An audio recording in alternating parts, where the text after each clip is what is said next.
تالت مكان معانا، تخيل انك واقف فوق جرف ابيض عالي، صخور بيضة عالية، وقدامك بحر واسع، وتحتك طيور بتطير وسط الريح، وفوقك غابات زان خضرة عمرها مئات السنين.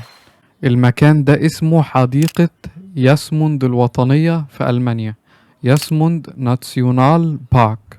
الحديقة دي موجودة في شمال ألمانيا في جزيرة اسمها غوجن على بحر البلطيق، ومن أكتر الأماكن اللي بتميزها المنحدرات الطباشيرية البيضاء اللي بتطل مباشرة على البحر.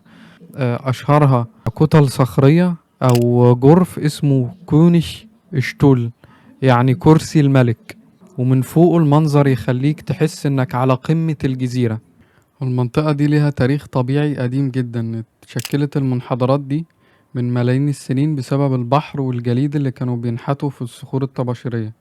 فالمنظر ده ألهم رسامين كتير زي الرسام الألماني كاسبر ديفيد فريدريش، اللي رسم لوحات كانت من أجمل اللوحات في العالم، كانت مستوحاة من المكان ده.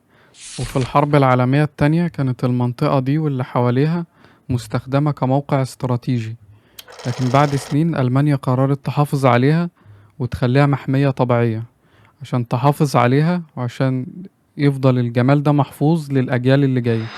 فحديقة ياسموند النهاردة مش بس مكان للتصوير، دي تجربة نفسية. كل خطوة هناك بتحسسك انك ماشي بين التاريخ والطبيعة في نفس الوقت. ريحة البحر وصوت الطيور ولون الجرف الأبيض، كل مكان وكل حاجة هناك بتحكي لك حكاية عن التاريخ.